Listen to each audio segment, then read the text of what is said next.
창세기 2장 18절부터 20절까지 말씀입니다.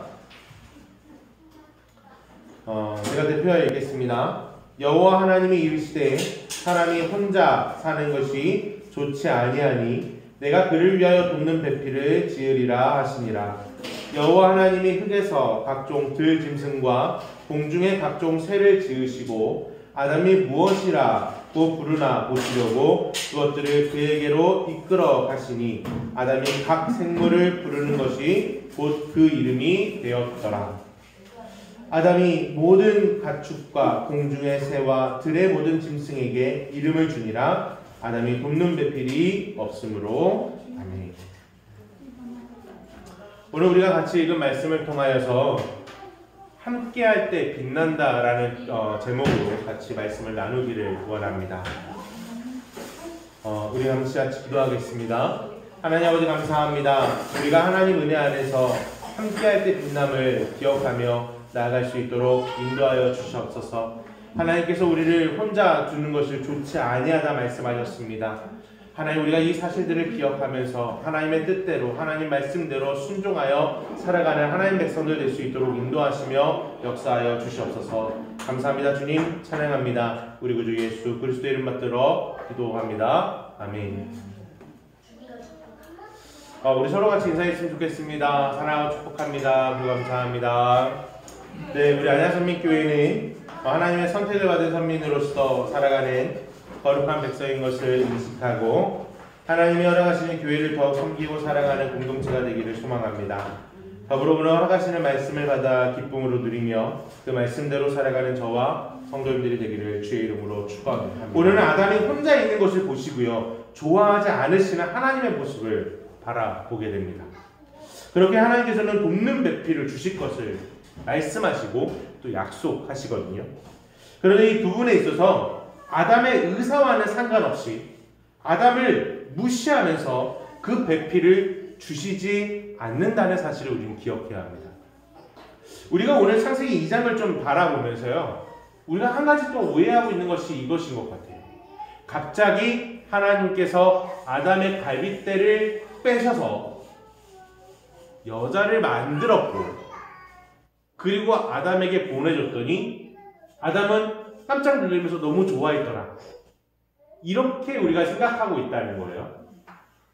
그런데 성경은요, 이렇게 표현하지 않습니다. 오늘 본문은요, 이렇게 말하고 있지 않아요.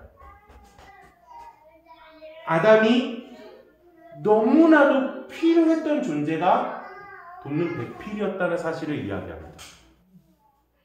갑자기 하나님께서 하나님 보시기에 혼자 있으니까 외로워 보이네, 너무 안 좋아 보이네, 이렇게 보실 것이 아니고요. 누가 필요했다고요? 아담이 필요했다고요. 아담이 한계를 느낀 거예요. 아담이 한계를 느꼈고 아담이 너무나도 어려워하니 하나님께서 그에게 돕는 배필 보내시는 거예요. 그래서 아담이 그 다음에 하는 행동이 무엇입니까? 여자를 보고 이는 내 뼈 중에 뼈요 내 살 중에 살이니라 라고 고백하는 거예요.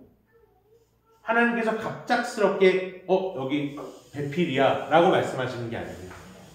정말로 아담이 배필을 바라보며 기뻐할 수밖에 없는 그 환경 가운데 있었다는 사실을 강조하고 있다는 거예요. 오늘 우리는 이 사실들을 통해서 우리가 분명히 알 수 있는 것은요, 하나님께서 우리를 강제성을 띄어서 가시는 게 아니라 우리가 이해의 범위 가운데 있을 때까지 기다리신다는 것. 그리고 그 안에서 하나님의 역사가 일어났을 때, 하나님께서 주심을 우리가 누렸을 때 진정한 기쁨과 진정한 즐거움을 경험할 수 있다는 사실을 우리는 알게 된다는 거죠. 그래서 우리가 에덴이라고 이야기했을 때 기쁨과 즐거움이라고 이야기했잖아요. 오늘 여기서 말하는 이 부부의 관계, 이 함께의 관계도요, 기쁨과 즐거움 속에 있다는 사실을 우리 먼저 인식하고 오늘 본문을 바라봐야 합니다. 오늘 본문 18절은요, 우리에게 이렇게 이야기해주고 있습니다. 여호와 하나님이 이르시되 사람이 혼자 사는 것이 좋지 아니하니 내가 그를 위하여 돕는 배필을 지으리라 하시니라. 아멘.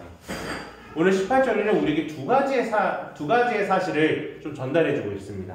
그것이 뭐냐면요, 오늘 본문에 이르기까지 하나님의 창조사역 전체에서 보면 다 보시기 좋았더라, 심히 보시기 좋았더라 라는 표현이 가득 차 있어요. 그런데 처음으로 좋지 아니하다 라는 표현이 등장한다는 거예요. 지금 다 좋다고 말씀하셨는데 이 부분에서는 좋지 아니하다 라는 표현을 쓰고 있다는 거예요. 그만큼이나 하나님 마음속에 이것이 어려움으로 있었다는 것을 알게 되거든요.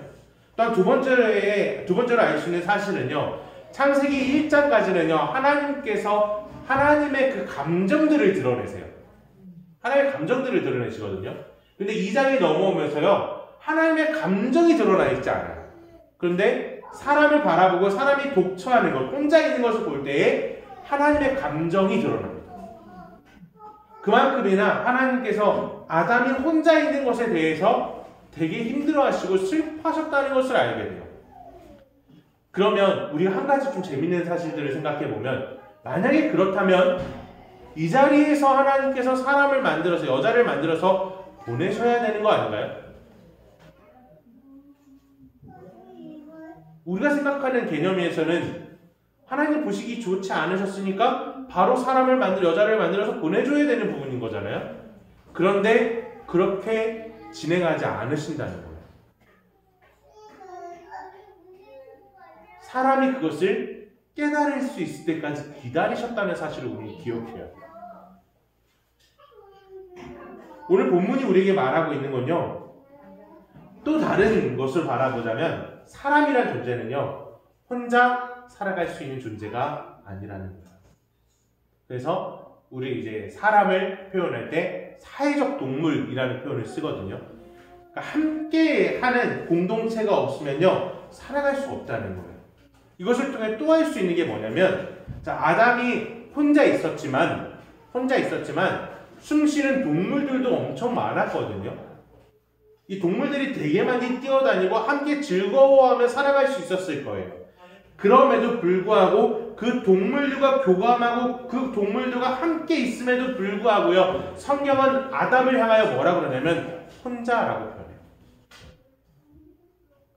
여전히 그는 혼자 있었다라고 표현해요. 다시 말해서 아무리 동물들이 있음에도 불구하고 아담은 그 혼자에서 벗어날 수 없었다는 거예요. 다시 말하면 그 동물들이 아담의 모든 것들을 채워줄 수 없다라는 것을 우리에게 분명히 전달하고 있다는 것입니다.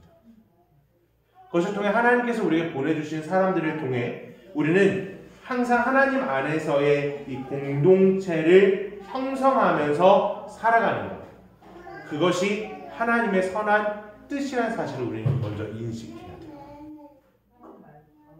우리가 사실 이 공동체를 형성한다는 게요, 막상 감당하려고 하면 되게 힘듭니다. 너무 힘들어요. 우리 많이 경험하시잖아요. 한 사람이 있다가요, 다른 한 사람이 생기면 뭐가 시작이 되죠? 싸움이 시작됩니다. 그 중에 한 명이 더 나타나잖아요. 왕따가 생기기 시작해요. 이게 사람이에요. 그런데도 불구하고 하나님께서는 공동체를 형성하는 게 하나님의 뜻이라고 이야기해요. 서로 더불어 함께 살아가는 것이 정말 하나님께서 원하시는 삶이라는 사실을 우리는 인식하고 우리는 살아가야 한다는 것이죠. 그래서 고대 유대인의 문헌에서요, 이런 이야기를 하는 부분이 있습니다. 제가 주석책을 계속 연구하다가 너무 재밌는 부분이더라고요. 그래서 가지고 왔거든요. 한번 같이 생각해 보시길 원합니다. 아내가 없는 사람은 선이 없이, 배필이 없이, 낙이 없이, 복이 없이, 속죄 없이, 행복이 없이, 충만한 삶이 없이 존재한다. 진정한 아내가 없이 사는 사람은 이 세상에서 하나님을 대표해야 하는 임무를 잘 수행할 수 없다. 왜 아내라고 표현했냐면요, 가장 기본의 공동체거든요. 가장 기본의 공동체예요. 혼자는 하나님의 일을 감당할 수 없다라고 이야기하는 거예요. 그만큼 하나님은요, 함께함의 중요성, 그리고 공동체의 중요성, 돕는 배필의 중요성을 강조하고 있다는 사실을 우리 다시 한번 인식해야 한다는 것이죠. 자, 그런데 오늘 이 본문에서 이 돕는 배필이라는 단어가 등장을 하잖아요. 이 돕는 배필을 지으리라 하시니라 라는 표현에서 돕는 배필이 딱 등장을 하는데, 이 배필이라는 이 단어가요 정말 재미있는 단어로 사용이 돼요. 왜냐하면 원어에서는 이 배필을 하나님께서 사람을 돕다 라는 개념을 쓸 때 사용하는 그 단어로 사용이 되거든요. 동일한 단어가 신명기서 33장에서 3절이나 사용이 되는데, 제가 좀 읽어드릴게요. 신명기서 33장 7절입니다. 같이 한번 읽어보면 더 좋을 것 같아요. 신명기서 33장입니다. 여기서의 이 신명기서에 등장하는 돕다라는 단어가 방금 전에 저희가 읽었던 창세기 2장에서의 돕다와 배필과 동일한 단어로 사용돼요. 신명기서 33장 7절입니다.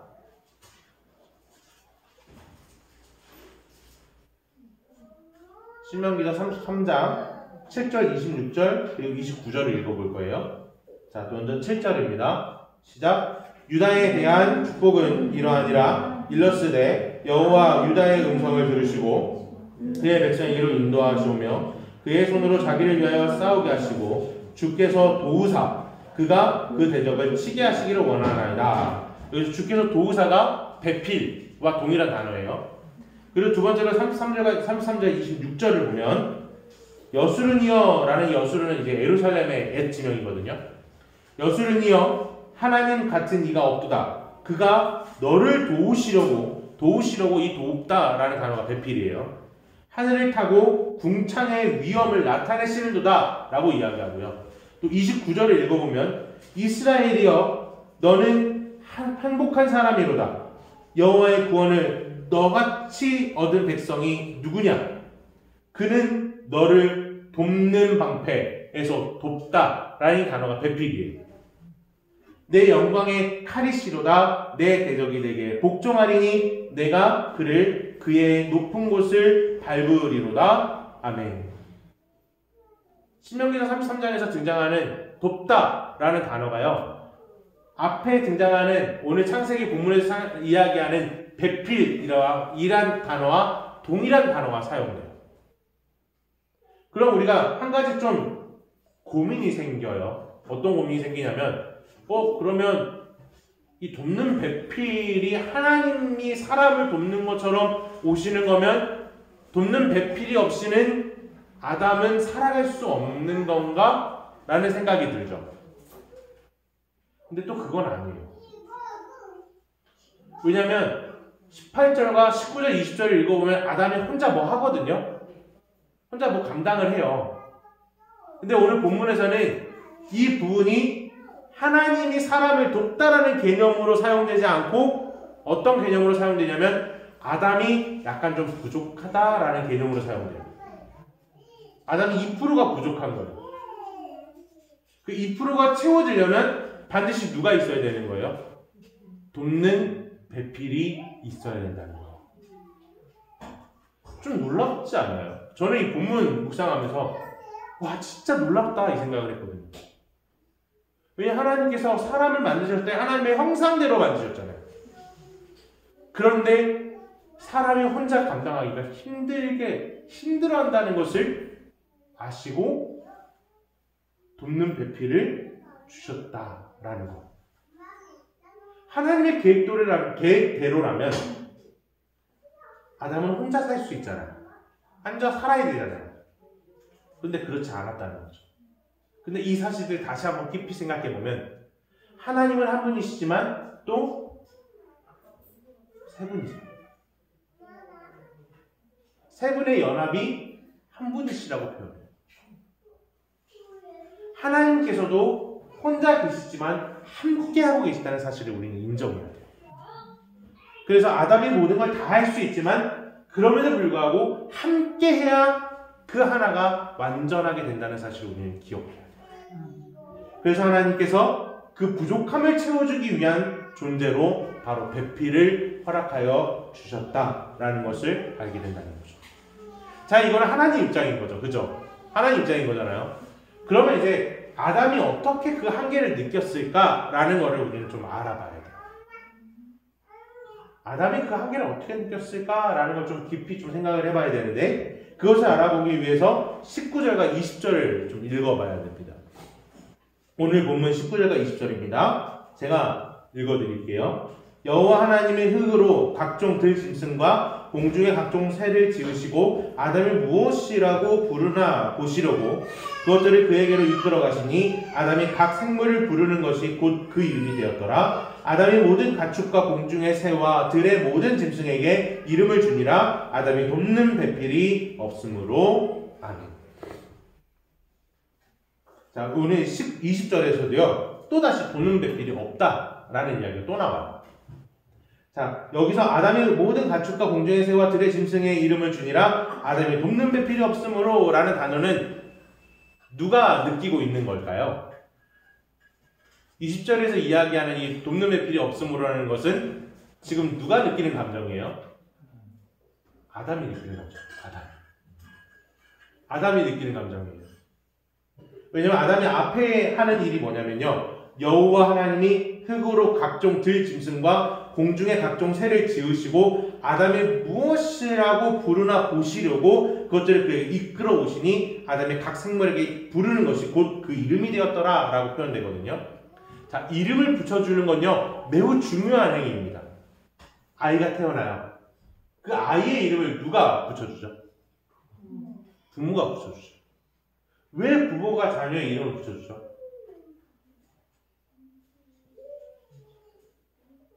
생각해 보신 적이 있으신가요?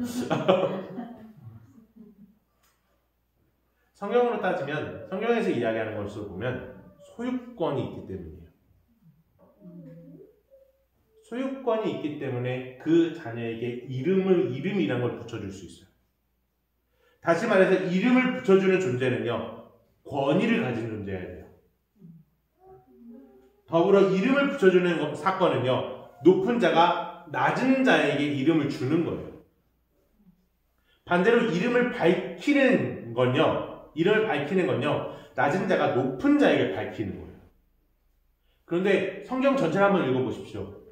언제나 하나님의 사람들에게 하나님께서 자신의 이름을 밝히시나요? 밝히시지 않나요? 밝히시거든요. 이 사실을 통해 알 수 있는 건 하나님이 우리를 위해 낮아지시기를 서슴지 않으신다는 거예요. 이름이라는 단어가요, 이름을 준다라는 것이 얼마나 위대한 역사냐면, 창세기 1장에서 하나님께서 창조물을 창조하시고 이름을 붙여주죠. 근데 창세기 2장에서 아담이 그 일을 대리하고 있는 것을 보는 거예요. 아담이 지금 동물들에게 이름 붙여주고 있잖아요. 원래 이거 누가 하는 일이에요? 하나님이 하는 일을 하나님께서 아담에게 대리자의 역할로 이것을 부여한 거예요. 그래서 아담이 동물들에게 이름을 줘요. 그럼 다시 말하면 동물들의 소유권이 누구에게 있는 거예요? 아담에게 있는 거죠. 근데 아담은 이 소유권에 있어서 지배하는 것이 아니라, 우리 계속 알아왔잖아요. 에덴 동산에서 생육하고 번성하라, 땅에 충만하라 라는 개념은 지배가 아니라 돌봄이라고. 그래서 우리는요, 하나님께서 우리에게 맡기신 것을 함부로 쓰는 것이 아니라 정말 더 아끼면서 그것을 감당해 나가야 하는 거예요. 이 일을 해나가는 데 있어서 아담이 그 한계를 분명히 느끼는 거예요. 하나님이 하시는 일을 아담이 감당하는 것이 얼마나 어렵겠습니까? 말 그대로 딱 지나가면서 너는 사자, 너는 코끼리, 너는 이거야, 이렇게 하는 게 아니었겠죠.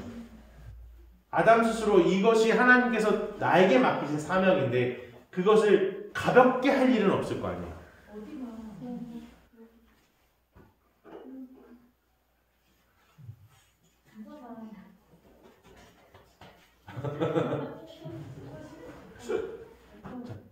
그만큼 아담이 그것을 감당하는 것이 너무나도 어려웠다는 거예요. 왜냐하면 이름이라는 것은요, 구약 성경 내에서 이름이란 표현 자체가 더불어 우리에게 강력하게 표현되는 게 뭐냐면 사람의 일생을 요약하고 있는 것이 구약 성경 안에서의 이름이에요. 만약 이름이 바뀐다라는 사건은 인생이 바뀐다로 성경은 이야기해요. 대표적인 인물들이 누가 있죠? 아브라함으로 바뀌죠. 사레가 사라로 바뀌죠. 다음에 야곱이 이스라엘로 바뀌죠. 이름이 바뀌고 나서 그들의 삶은 완전하게 바뀌어요. 이름이 바뀐다는 의미는요, 그만큼이나 엄청난 사건을 이야기해요. 더불어 이름이 가진 게 정말 일평생을 지배하는 사람들이 있거든요. 대표적인 인물이 바로 이삭이에요. 이삭의 이름의 뜻이 웃음이거든요. 근데 이삭을 낳게 할 때의 사라가 하나님께서 너에게 자녀를 줄게 라는 것에 대해서 비웃어요. 이삭은요, 그 이름대로 일평생 비웃음을 당해요. 야베스라는 인물이 등장을 하죠. 야베스는 너무나도 이제 수고로이 나타라는 이름을 가지고 있잖아요.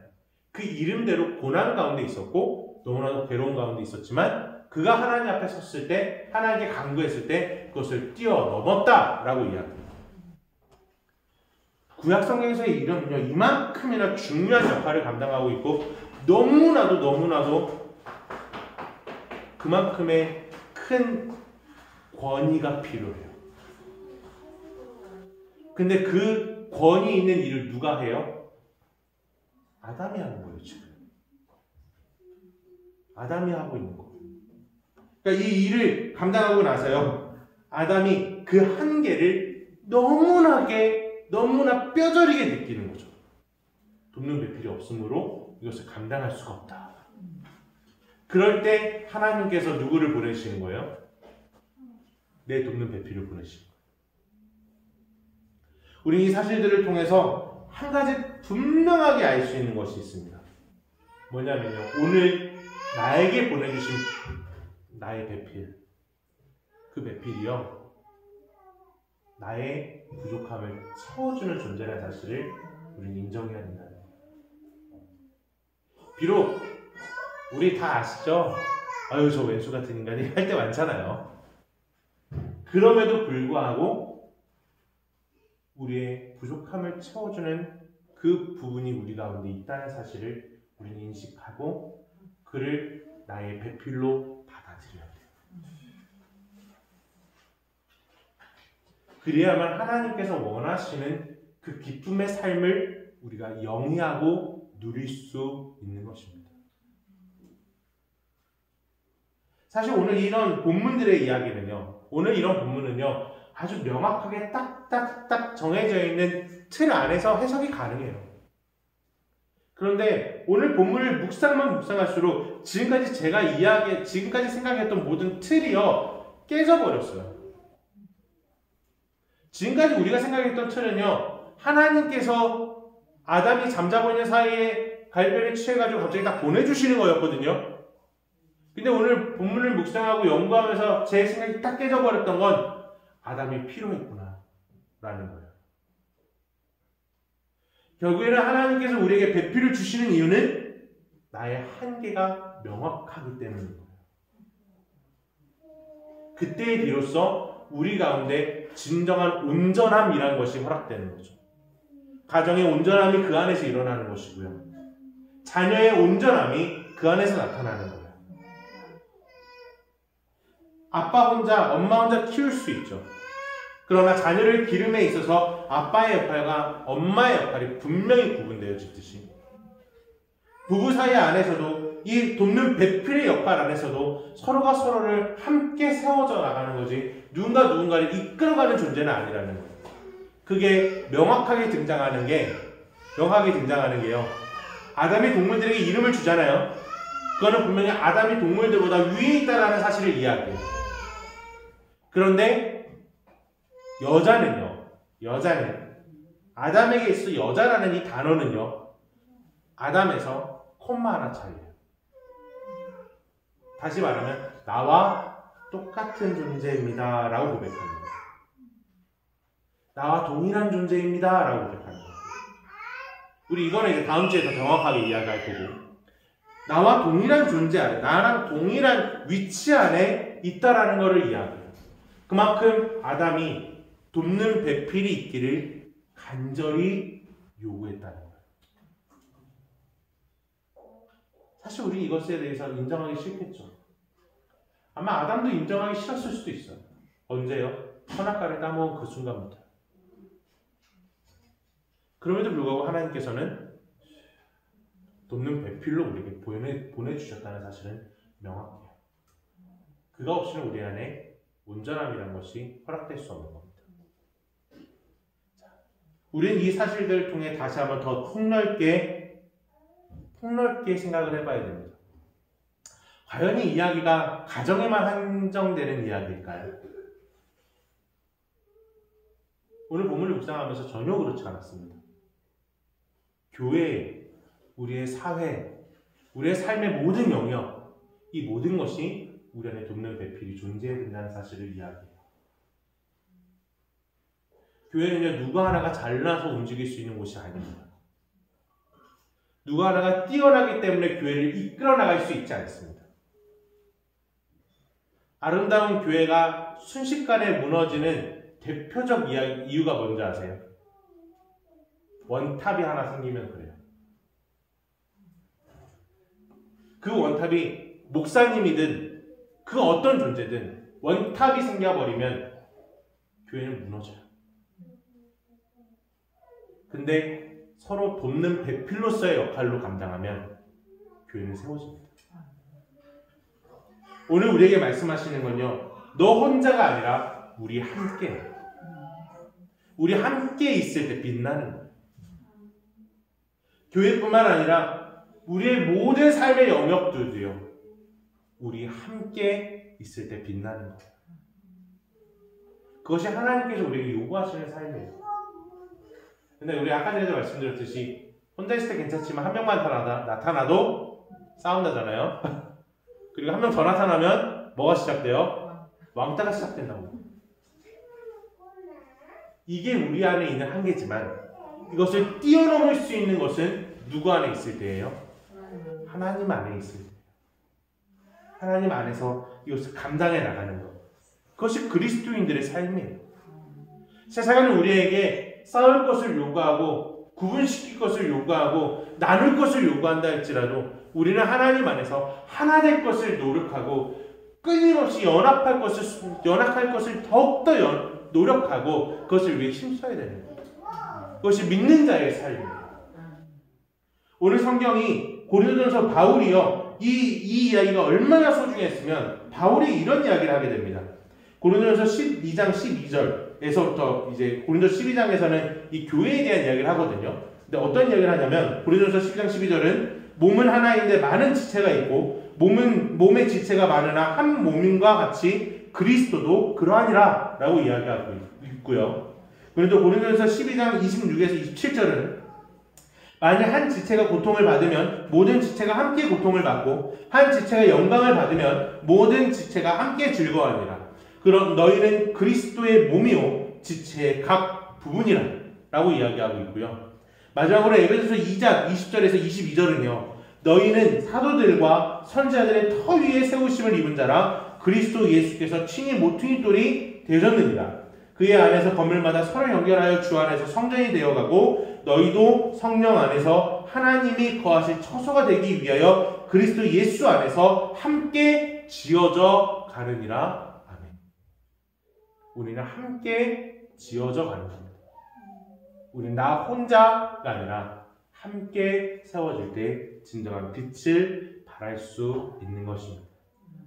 우리의 가정, 우리의 교회, 우리의 모든 사회의 삶 속에서 있는 모든 것들이 우리는 함께 해나가야 하는 거예요. 그것이 하나님께서 원하시는 삶이라는 사실을 기억하면서 우리 말씀 한 가지 좀 찾아보고요. 이제 오늘 좀 말씀을 끝내기를 원합니다. 로마서 8장입니다. 로마서 8장 26절부터 28절이에요.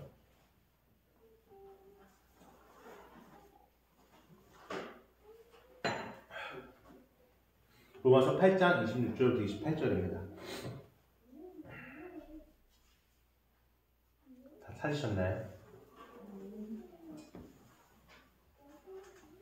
우리 함께 읽을 때까지 잠깐 기다리시죠. 다 찾으셨나요? 읽으세요. 내가 지금 못 찾으지. 그래서 기다린다고요? 네, 찾았어요. 함께 빛날 때까지. 저기가 그 뭐지 수지가 소리 다음도 있어요 지금. 아, 미쳐서 저도 항상 당해요. 안 보여.